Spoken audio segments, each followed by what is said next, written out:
Hello students, welcome करती हूँ मैं आपका इस ई लर्निंग प्रोग्राम में। पहले हम आपको पता ही है कि हम विजन एकेडमी को बिलोंग करते हैं और मैं आपकी टीचर हर्षा मैम आपको कुछ बातें बताना चाहती हूँ।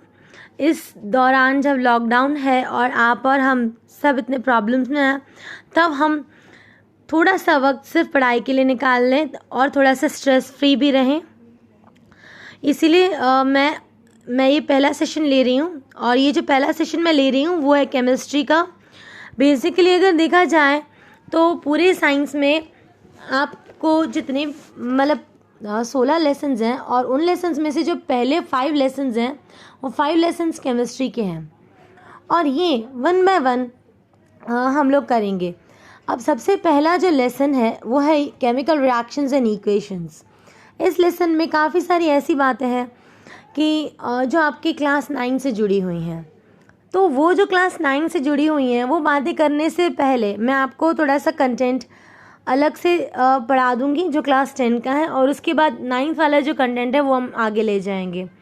आप सोच रहे हो एक तो इतनी गर्मी, ऊपर से ये केमिस्ट्री की हीट, उसकी वजह से दिमाग तो पूरा गर्म ही हो जाएगा, राइट।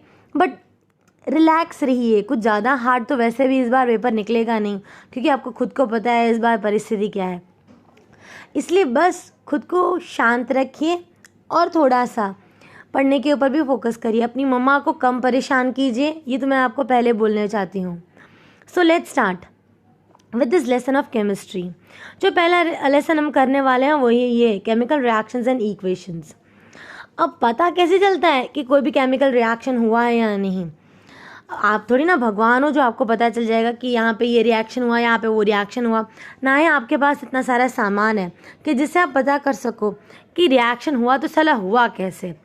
तो रिएक्शन हुआ या नहीं वो कुछ तरीके से हमें इंडिकेट करते हैं। तो वो 5 तरीके हैं, 5 ऐसे तरीके हैं जिससे हमें पता चलता है कि कोई केमिकल रिएक्शन है, हुआ है कि नहीं है। जैसे जब आप पैदा होते हो तब आप छोटे से होते हो, लेकिन अब आप कितने बड़े हो गए हो, ठीक है।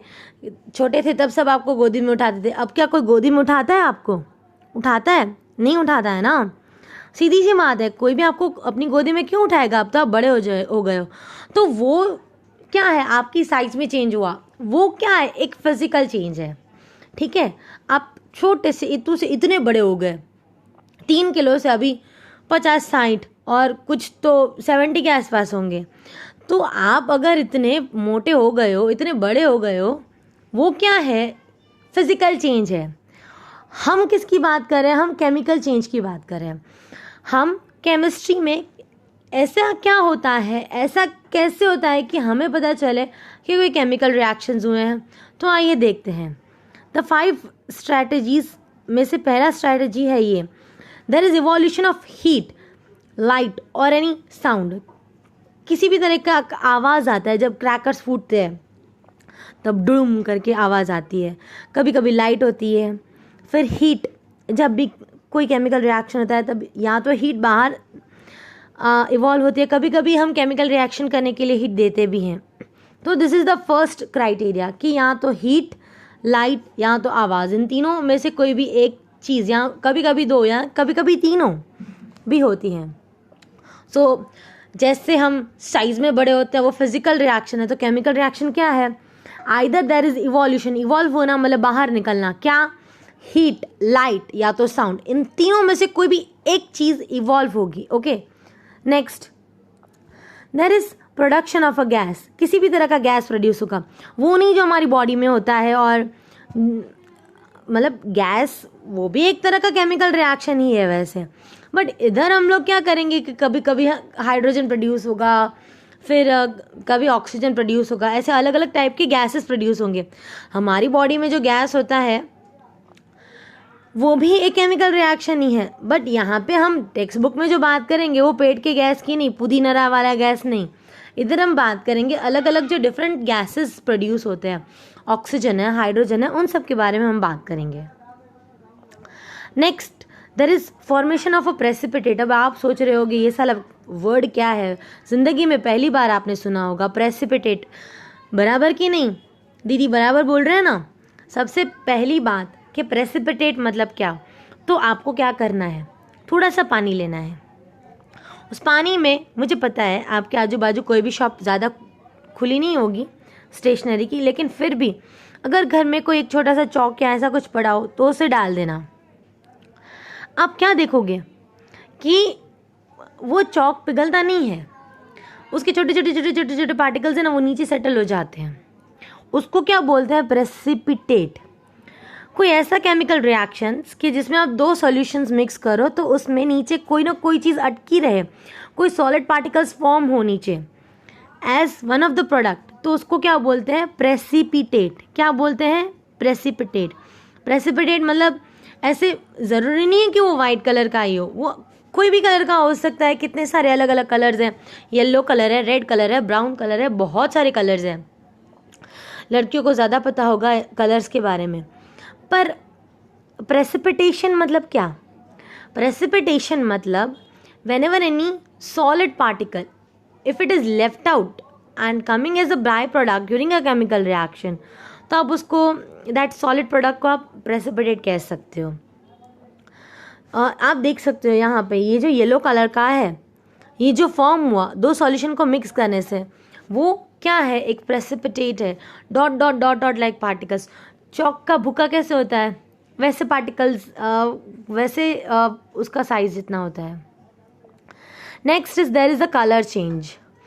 ओके, अचानक से कलर चेंज हो जाता है।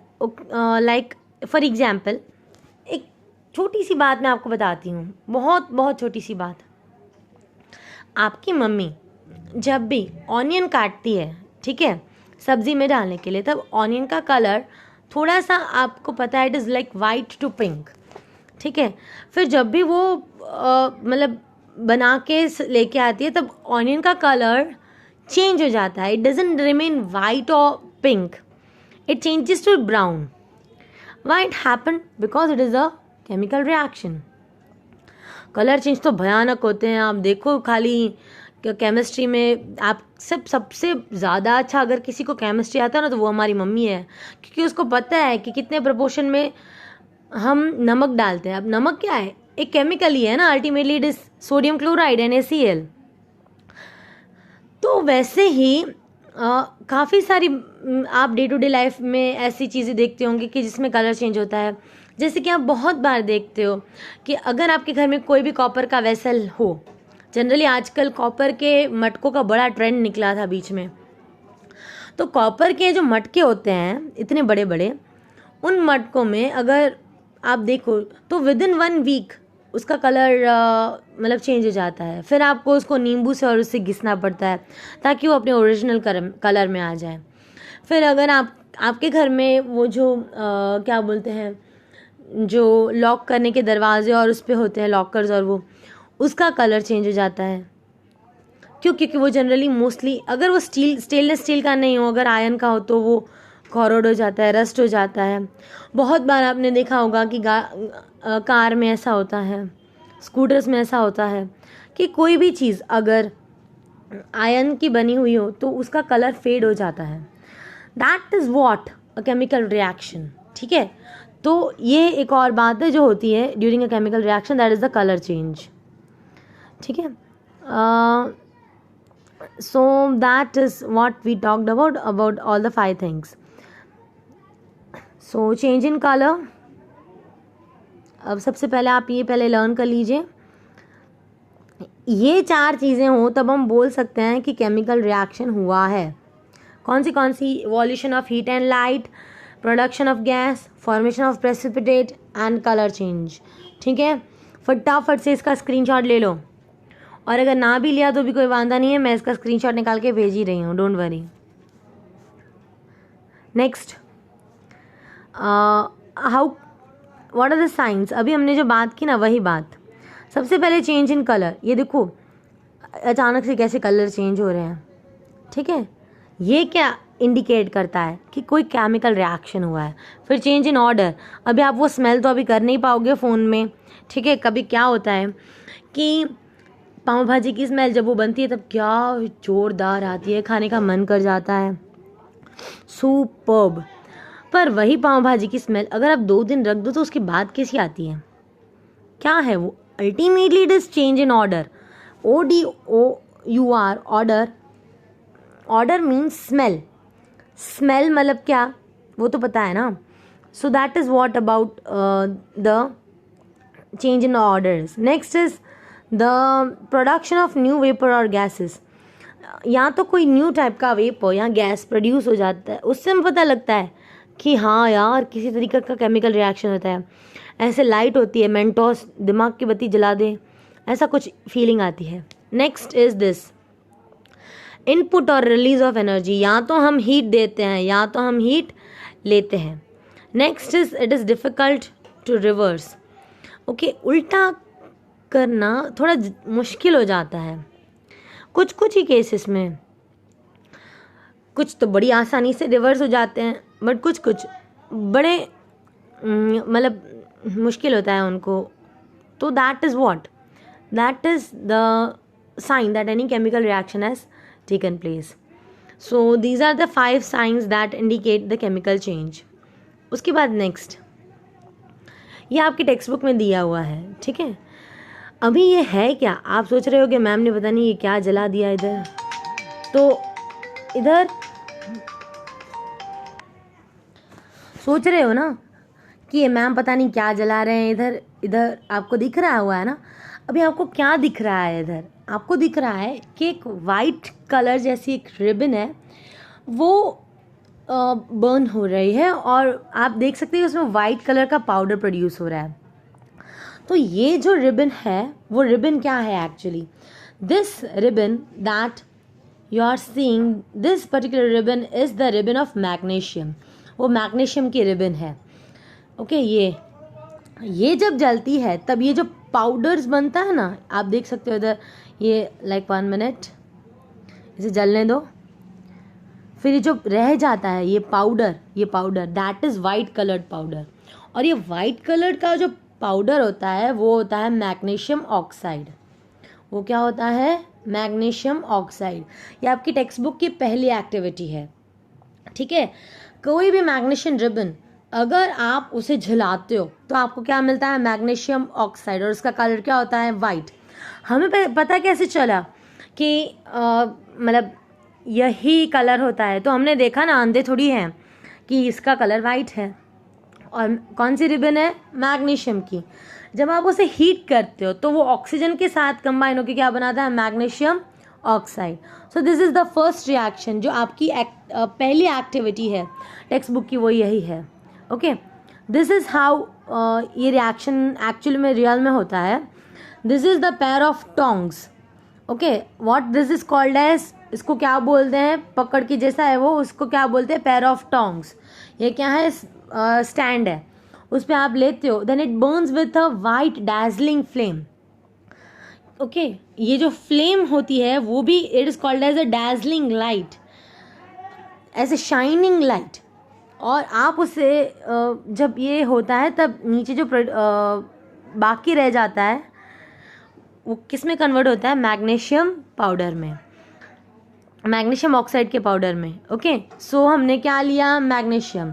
फिर हमने उसको क्या किया, जला दिया. तो वो कैसी लाइट प्रोड्यूस हुई, डैजलिंग लाइट.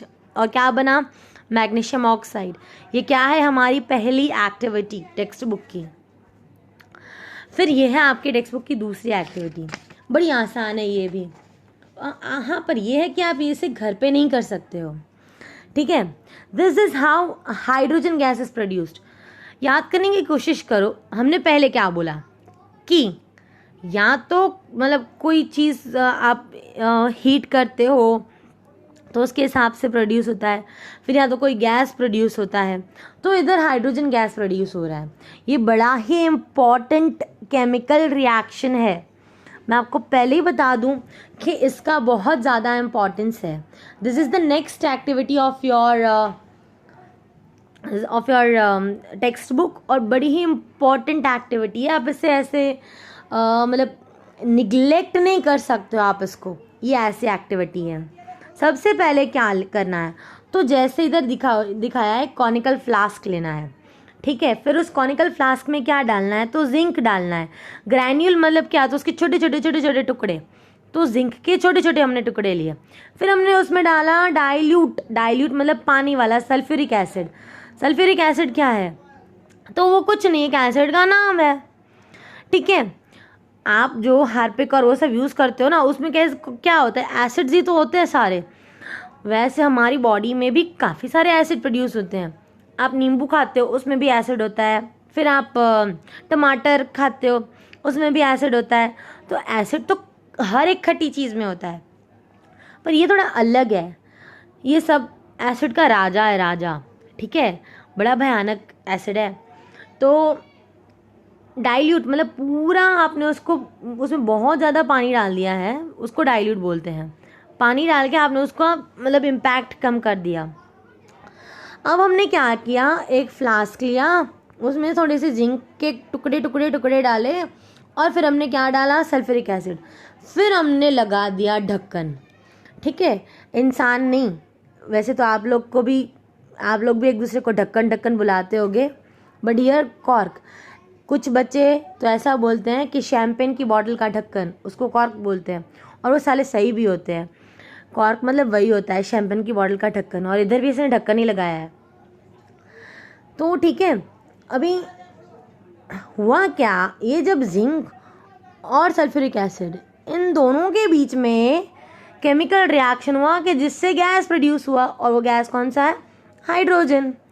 ठीक है, केमिकल रिएक्शन तो हुआ है किसके बीच में, दो जनों के बीच में, दो जने नहीं, दो केमिकल्स के बीच में। दो जने वरना तुम लोग तो क्या क्या सोचने लगो। दो पर्टिकुलर चीज़ों के बीच में केमिकल रिएक्शन हुआ। कौन सी चीज़ों के बीच में केमिकल रिएक्शन हुआ, ठीक है, याद करो, जिंक और सल्फ्यूरिक एसिड, इन दोनों के बीच में क्या हुआ, केमिकल रिएक्शन, और उसका क्या आउटपुट आया, हाइड्रोजन। ये मम्मी कौन है, जिंक ग्रैन्यूल्स, पापा कौन है, डाइल्यूट सल्फ्यूरिक एसिड, बेबी कौन है, हाइड्रोजन गैस। ठीक है, this is how the chemical reaction takes place.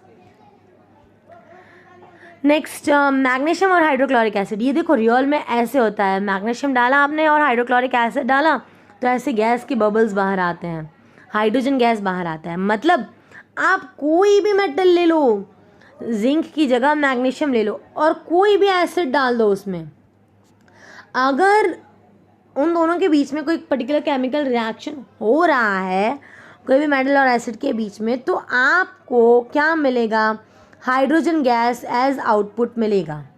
तो मेटल प्लस एसिड वो क्या देगा, कोई पर्टिकुलर सॉल्ट और हाइड्रोजन देगा। These are the two things की जो आपको याद रखनी है। ठीक है, हमने सबसे पहला कौन सा किया था केमिकल रिएक्शन, ये वाला। मैग्नीशियम को हमने हीट किया, बर्न किया ऑक्सीजन के प्रेजेंस में, तो हमें क्या मिला, मैग्नीशियम ऑक्साइड।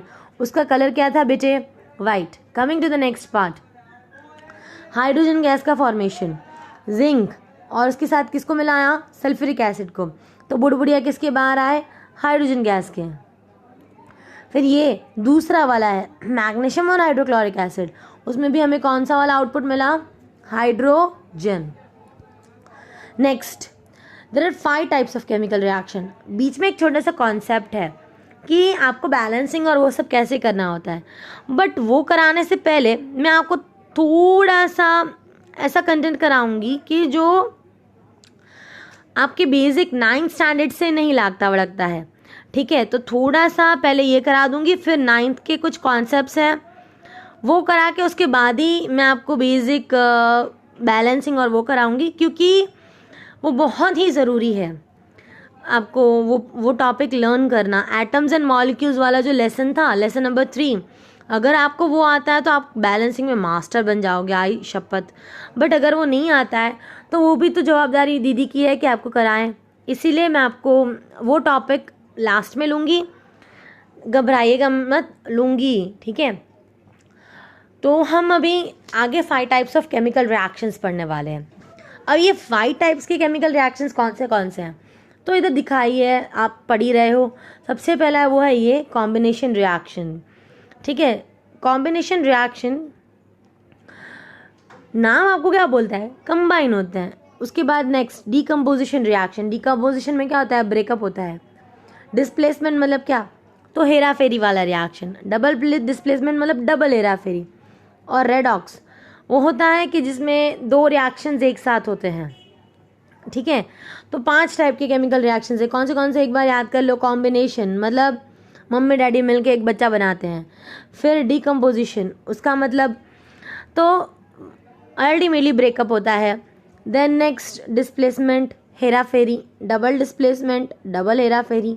रेडॉक्स, रेडॉक्स में दो टाइप के केमिकल रिएक्शंस होते हैं, एक ऑक्सीडेशन और एक रिडक्शन। हम दोनों के बारे में पढ़ेंगे, डोंट वरी, ठीक है। हम सबसे पहला वाला केमिकल रिएक्शन लेते हैं और वो है कॉम्बिनेशन रिएक्शन। अभी direct another name of combination reaction is this, that is synthesis. इधर आपको एक कॉम्बिनेशन रिएक्शन दिया हुआ है कि एक सोडियम और एक क्लोरीन और दूसरा सोडियम और दूसरा क्लोरीन, ऐसे वो दोनों एक साथ मिल जाए तो हमको क्या मिलता है, सोडियम क्लोराइड, मतलब कि मिट्ठू, ठीक है। सोडियम और क्लोरीन दोनों कंबाइन होकर क्या बनाते हैं, सोडियम क्लोराइड, और उसको क्या बोलते हैं, सोडियम क्लोराइड रिएक्शन। अब इस रिएक्शन को कॉम्बिनेशन रिएक्शन कहते हैं। एक्चुअली उसकी डेफिनेशन देखी जाए तो ये है, ये देखो, एक सोडियम एक क्लोरीन को लेके भाग गया, दूसरा सोडियम दूसरे क्लोरीन को लेके भाग गया, तो आपको क्या मिलेगा, sodium chloride. This is how it forms.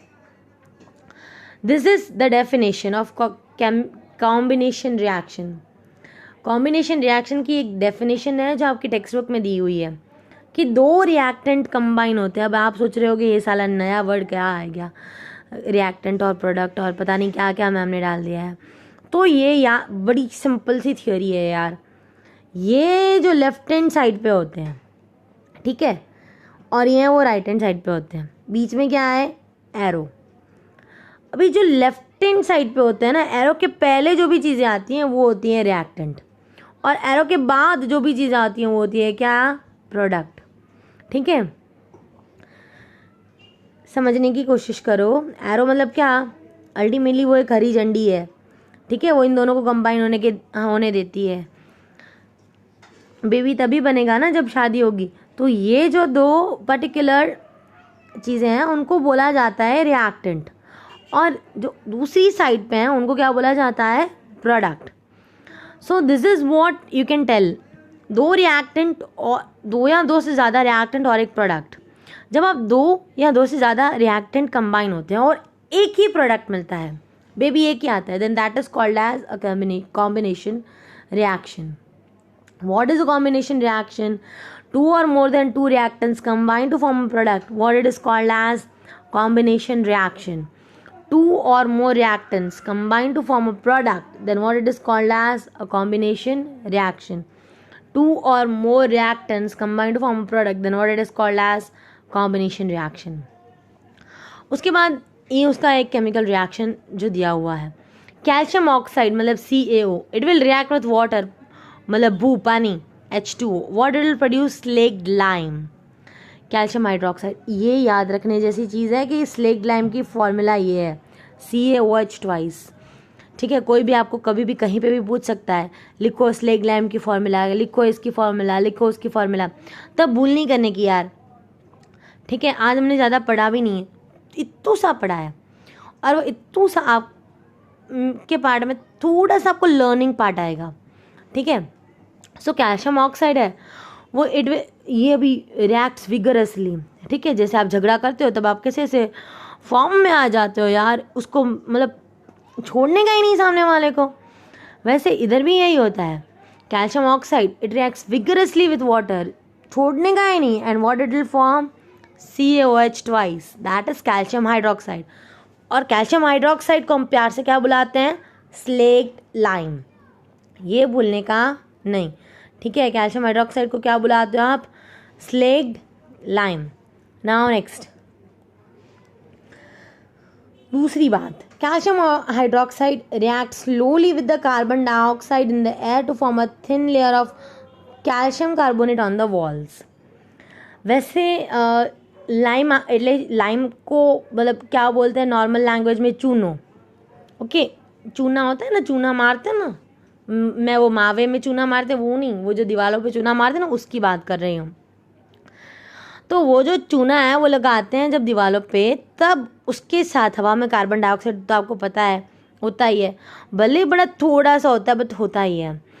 तो वो चूने के साथ कार्बन डाइऑक्साइड कंबाइन हो जाता है, तो 2 या 3 दिन के बाद वो एक शाइनिंग इफेक्ट देता है वॉल्स को, बड़ा अच्छा लगता है चूना लगाया हुआ हो दीवारों पे। तो अब वहाँ पे जो बनता है आउटपुट कार्बन डाइऑक्साइड के साथ कंबाइन होने के बाद उसको क्या बोलते हैं, मार्बल, और उसकी फॉर्मूला क्या है, CaCO3। मार्बल की केमिकल फॉर्मूला क्या है, CaCO3। और आगे स्लेग लाइम की क्या थी, CaOH ट्वाइस।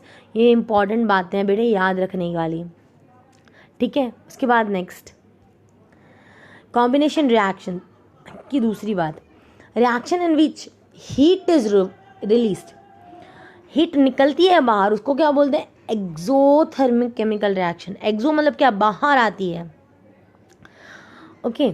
वैसे तो अंदर हम देते हैं वो भी एक केमिकल रिएक्शन ही होता है। तो ऐसा एक रिएक्शन कि जिसमें हीट रिलीज करती है, heat is released along with the formation of products, what is that called as exothermic chemical process, and burning of natural gas and decomposition of vegetable matter into compost is an example of exothermic chemical reaction। ठीक है, ये जो natural gas जो हमारे घर पे जो जलता है, आप जलाते हो, और जो मतलब वेजिटेबल मैटर में से आप मतलब ये कंपोस्ट प्रोड्यूस होता है, वो भी क्या है, एक एक्सोथर्मिक रिएक्शन है, क्योंकि इसमें क्या होता है, हीट मिलती है, हीट बाहर निकलती है, ठीक है। नेक्स्ट, अभी next part, endothermic reactions are दोस्त कि जिसमें हीट इज एब्जॉर्ब। एंडोस्कोपी, अंदर हीट अंदर डालते हैं, हीट बाहर निकलती है, उसको क्या बोलते हैं, एक्सोथर्मिक रिएक्शन। अब ड्यूरिंग डाइजेशन, अभी आप इतना खाते हो फिर अंदर जाते हो वॉशरूम में, होता क्या है, फूड डाइजेस्ट होता है। अब फूड जो भी आप अंदर ठूसते हो आपके स्टमक में जाता है, वो सबसे पहले ब्रेक हो जाता है छोटे छोटे सब्सटेंसेस में। अब आप जो भी चीज़ें खाते हो, आप आलू खाते हो, आप पोटैटो खाते हो, सॉरी आप राइस खाते हो, आप ब्रेड खाते हो, कुछ भी चीज़ खाते हो, उसमें कार्बोहाइड्रेट्स होते हैं। वो कार्बोहाइड्रेट्स में से क्या बनता है, ग्लूकोज। वो रिएक्शन क्या है, तो वो अल्टीमेटली एक डाइजेशन का रिएक्शन है, जिसको रेस्पिरेशन भी कहा जाता है। अब होता क्या है कि ये जो ग्लूकोज बनता है वो ऑक्सीजन के साथ कंबाइन होकर हमारी बॉडी को एनर्जी देता है। आप खाओ तो ही आप चल पाओ, वरना आप चल ही नहीं पाओगे। ऐसा होता क्यों है, क्योंकि आप जो भी खाते हो उसमें क्या होता है, बेसिकली कौन सा कंटेंट होता है, कार्बोहाइड्रेट्स। वो किस में कन्वर्ट होता है, तो ग्लूकोज में। अभी ग्लूकोज किसके साथ इलू इलू करता है, तो क्या ऑक्सीजन के साथ। फिर वो क्या करता है, एनर्जी देता है सारे सेल को। पूरी चेन ऐसे होती है। आप जो भी खाते हो उसमें क्या होता है, वंस अगेन कार्बोहाइड्रेट्स में से वो किस में कन्वर्ट होता है, तो कि ग्लूकोज में से वो किसके साथ कंबाइन होता है, ऑक्सीजन के साथ वो बाद में क्या देता है, हमारी बॉडी को एनर्जी। इसको क्या बोलते हैं, एंडोथर्मिक रिएक्शन। क्या बोला जाता है, एंडोथर्मिक रिएक्शन। डिकम्पोजिशन रिएक्शन तो हम आज लेंगे नहीं, वो अगले दिन लेंगे, नेक्स्ट टाइम। अभी हम आज एक बार पूरा देख लेते हैं कि हमने पढ़ा क्या है, एक क्विक रिविजन देख लेते हैं, ठीक है। सबसे पहले साला पता कैसे चलता है कि ऐसा कोई कांड हुआ भी है, केमिकल रिएक्शन हुआ भी है। तो either there is evolution of heat, light और साउंड। या तो कोई भड़ाका होता है, या तो जब लाइट लबुक जबुक थाए, या तो कहीं से ज़्यादा प्रोपोर्शन में हीट प्रोड्यूस होती है। Then there is production of a gas, then that is what, a chemical reaction. कहीं ना कहीं से गैस प्रोड्यूस होता है। Then formation of a precipitate, हमने बात कर ली, जो सॉलिड सब्सटेंस प्रोड्यूस होता है। Then there is change in the colour. इन चारों चीज़ों से हमें पता चलता है कि कोई भी केमिकल रिएक्शन हुआ है या नहीं। These are the signs: change in color, order, new formation of vapor, input, that means you are giving the heat or the heat is lost, मतलब एंडो या तो एक्सो, and it is difficult to reverse sometime. Now next, यह है magnesium, और आप जब उसे burn करोगे तो आपको क्या मिलेगा, मैग्नीशियम का पाउडर, और उसको क्या बोलते हैं, मैग्नीशियम ऑक्साइड। ओके, मैग्नीशियम किस में कन्वर्ट हो जाता है, मैग्नीशियम ऑक्साइड में। ये उसका पूरा रिएक्शन है जो आपको इधर दिखाया जा रहा है। नेक्स्ट, ये केमिकल रिएक्शन है कि जिसमें जिंक ग्रैन्यूल्स और सल्फ्यूरिक एसिड दोनों कंबाइन हो जाते हैं, और आपको कौन सा गैस मिलता है, हाइड्रोजन गैस। ये दूसरा रिएक्शन कि जिससे हम पता चलता है कि कोई भी मेटल अगर एसिड के साथ कंबाइन हो तो आपको क्या मिलता है, सॉल्ट और डाइहाइड्रोजन गैस। ये 5 टाइप्स की केमिकल रिएक्शन है कि जिसमें से हमने आज एक ही टाइप का केमिकल रिएक्शन करा है और वो कौन सा है, कॉम्बिनेशन रिएक्शन। इसमें आप देखना इलू इलू होगा सोडियम और क्लोरीन के बीच में और हमें सोडियम क्लोराइड मिलेगा, ए लेके भाग गया, ये भी देखो दूसरा लेके भाग गया। फिर नेक्स्ट, दो या दो से ज़्यादा रिएक्टेंट जब कंबाइन होकर एक ही प्रोडक्ट बनाते हैं तो उसको क्या बोलते हैं, combination reaction. Here CaO plus H2 हो गया, COH2, उसका नाम क्या है, निकनेम क्या है, स्लेग्ड लाइम। उसके बाद जब भी चूना CaOH2 आप दीवारों पर लगाते हो तो वो कार्बन डाइऑक्साइड के साथ कंबाइन होकर क्या बनाता है, CaCO3, कैल्शियम कार्बोनेट। फिर ऐसे काफ़ी सारे रिएक्शंस की जिसमें हीट एनर्जी रिलीज होती है उसको क्या बोलते हैं, एक्सोथर्मिक केमिकल रिएक्शन। फिर एंडो मतलब हीट अंदर जाती है, आप जो भी खाते हो उसमें क्या होता है, कार्बोहाइड्रेट्स, कार्बोहाइड्रेट्स किस में कन्वर्ट हो जाते हैं, ग्लूकोज, ग्लूकोज के साथ कंबाइन हो जाता है ऑक्सीजन। फिर हमारी बॉडी को क्या देता है, वो एनर्जी। और इसी वजह से रेस्पिरेशन को एक एंडोथर्मिक रिएक्शन कहा जाता है। ये सब पूरे प्रोसेस को रेस्पिरेशन एक्चुअली कहते हैं। ठीक है, that was all for today. आपको होमवर्क व्हाट्सएप में सेंड किया जाएगा, आपको वो होमवर्क करके सबमिट करना है व्हाट्सएप के ग्रुप में ही। Okay, thank you, bye bye.